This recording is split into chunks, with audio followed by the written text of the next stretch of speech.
If I asked you to show me your plan for tackling your biggest goals right now, could you? Or would you just hand me a list of goals? You see, most people confuse goals with plans, when in reality, they're not the same thing. Think about it. Have you ever noticed how in almost every Change Your Life challenge here on YouTube, most of them start by announcing their goals, usually dressed up as neat little SMART goals, and then they jump straight into action, as if simply saying the goal is the same thing as knowing how to reach them. And listen, I'm not picking on anyone here. I love these girls. And to be honest, I've been there too. We all fall into that trap because flashy progress is what sells. It's what literally keeps us engaged. And two, because it feels good to imagine and set goals, even when those goals are not even yours. Thanks, dopamine. But the truth is, goals are not plans. As cheesy as this may sound, but a goal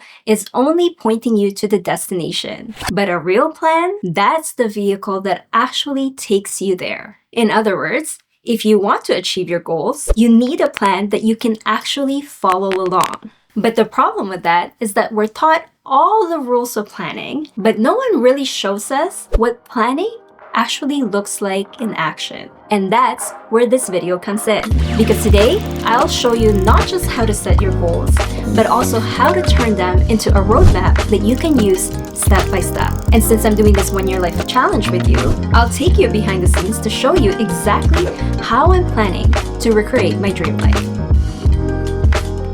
But before we dive into the how, let's take a step back and ask, why do we plan in the first place? Because if you don't understand the purpose of planning, you'll believe all the lies. But planning is neither of those things. A plan isn't just a glorified to-do list, and a plan definitely does not need to completely remove uncertainty. And no, plan isn't always procrastination. In fact, a proper plan is the architecture of execution. Research shows that 70% of goal failure happens during execution. So not in the idea stage, not in the dreaming stage, but when it's time to actually do the thing. And so if execution is where most people fail, then a plan is your map through that dangerous territory. Without it, you're basically wandering blind. And here's something to prove that. Most people don't realize that when we chase a goal, we actually go through an emotional cycle. We all start in uninformed optimism. Basically, this is the honeymoon phase where you see only the benefits of the goal, so you're excited, motivated, and confident, but you're blind to the cost, the setbacks, the effort, the time. And then when that reality hits you, optimism doesn't just fade, it crashes. And that's when you slide into informed pessimism. You start seeing nothing but the cost. You question if the goal is worth it, and you start looking for excuses to quit. Now, every self-help advice out there will tell you that the only way to get out of this phase is to just push through it. And so you do. You grit your teeth and you keep forcing yourself forward until you hit the valley of despair. This is where you break. You rationalize that your old way of living wasn't so bad after all. And so you give up, not because you didn't want it, but because the discomfort became too much. And then eventually, you'll start to feel stuck or unhappy again. So you try once more. But without reflecting on what went wrong, you circle back to square one, but only to repeat the same cycle. And that's the trap that most people never escape. And this is exactly why I no longer buy into the traditional advice of literally pushing through that valley. Because to me, the smarter approach is to start from informed optimism right from the get-go. That means you learn from any past attempts, you anticipate roadblocks, and you design a plan that doesn't just demand more discipline from you, but actually works with your reality. You plan not to work harder, but to work smarter. And when planning is done right, it actually puts you in the right emotional state. Not because you're naive, but because your optimism is rooted in reality. You know what might stop you, and you already have a strategy to move forward anyway. And this is the best part. Good plan creates safety for our brain.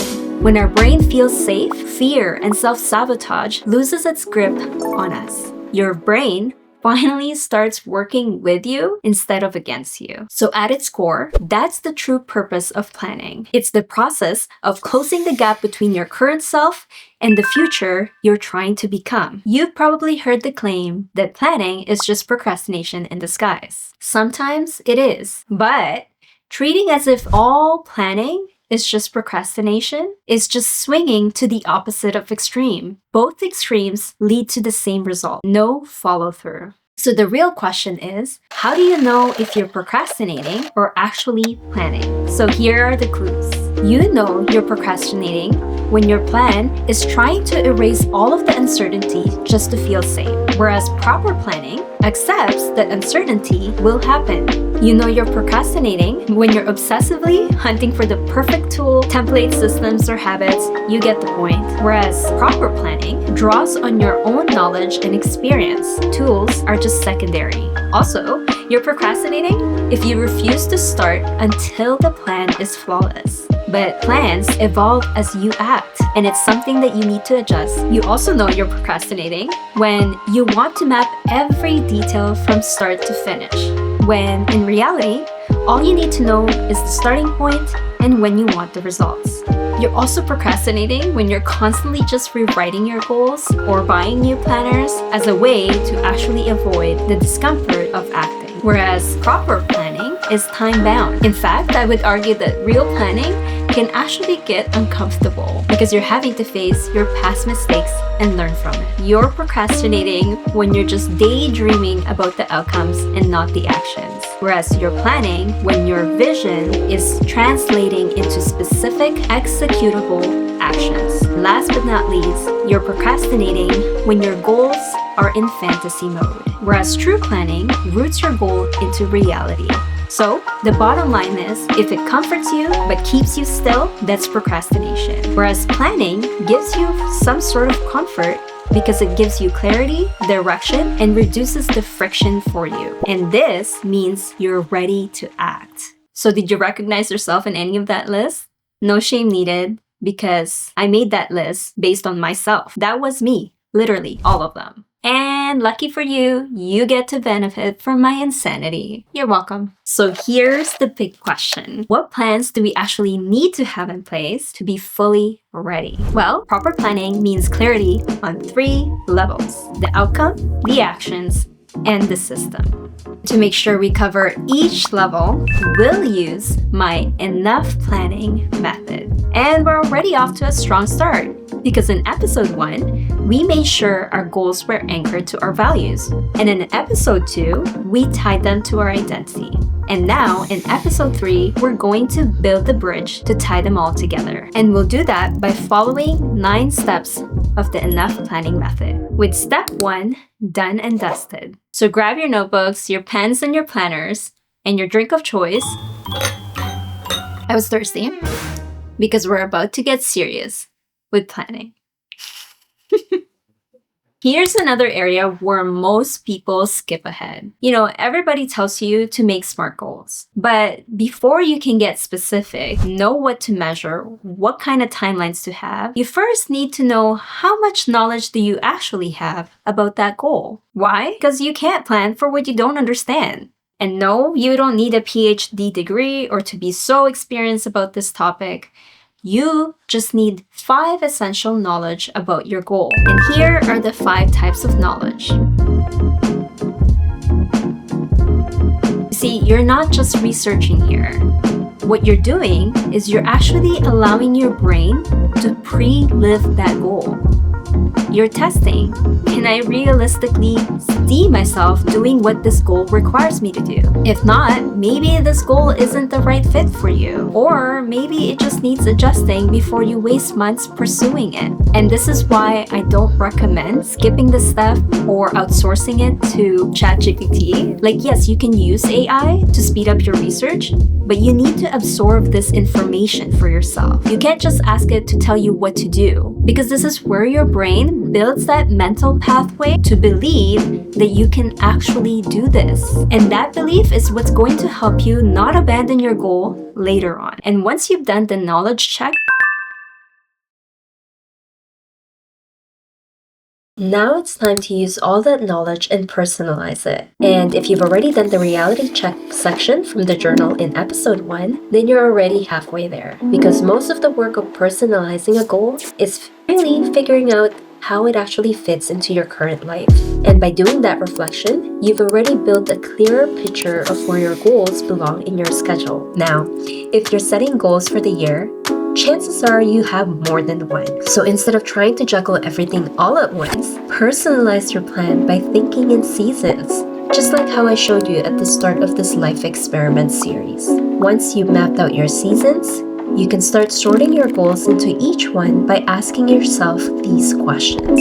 Having a clear priority goal or your first set of goals for the season will make things so much easier once we get to breaking them down. But first, let's make sure the goals you've chosen are actually set up to work. You're finally ready to define your goals, but not just with old SMART method, but the upgraded smarter model. And what I love about this model is that it swaps achievable to actionable. Because to me, achievable triggered overthinking. Actionable flips the focus to what can I do now to move forward. I also like the fact that it added risk in there because as we all know, our goals should sit in that sweet spot of discomfort. So it's risky enough to grow you, but exciting enough to keep you moving forward. And when you combine it all, you get this formula. So step 5 is where we get even more practical. I want you to think about tactics as the menu of all the possible actions. Don't confuse this with your weekly plan because we're not scheduling yet. It's literally just general actions that you need to take. It could be repeatable actions or anything that will move you forward. And then it gets really fun from here because once you know your tactics, planning your weekly rhythm becomes so much easier. So in this step, this is where you actually start scheduling the tactics or the actions. So the best way to start is to give your goals a starting point and a deadline. And once you've got that, your weekly plan basically writes itself. Please don't map out your every single week. That's not planning. That's procrastination, as we talked about earlier. Instead, just decide what needs to happen from that starting point of that goal to the deadline. Keep it simple. Trust the process. So now that we have our weekly rhythm, we're going to zoom out a little bit because consistency and discipline can feel endless unless you give yourself checkpoints. And that's where milestones come in. Milestones are not the end result. It's the evidence that you're on track. Milestones are things that happens only once. It means that once you've reached that point, there's no going back. So that's what makes this so special. A one-time marker that you only cross once. So remember, don't think of this just as another step that you do. Have fun with it because this is what's going to keep your motivation alive. Okay, so we've got the milestones to keep us motivated. Now we just want to make sure that our motivation and our energy is actually going to the right direction. That's why you need a measurement system. And as I mentioned before, I'm going to be using the measurement that's found in the 12-week year plan, which is only 2. So the lag indicators tells you what the end results are, and then the lead indicators are the things that you can control, things that you can adjust along the way. So the bottom line is, without measurement, you're guessing, but with measurement, you're adjusting. And as we've learned from previous episodes, adjusting is the key to becoming. So you almost have the full picture of what enough planning is all about. But there's one more thing that's part of the enough planning method that we didn't discuss. Because even with the perfect plan, we're all human, which means that resistance, old patterns, and burnout is always waiting for us around the corner. That's why in the next video, we're going to tackle the last step of the enough planning method. And you should be interested in it because guardrails is what's going to risk-proof your goals and help you become resilient. So make sure you subscribe if you're new here, and I'll see you in the next episode. Why are some girls so cool? Like, they know how to make hearts so cute, but I don't even know how to make it. How do you make that? We gotta figure out our outro still.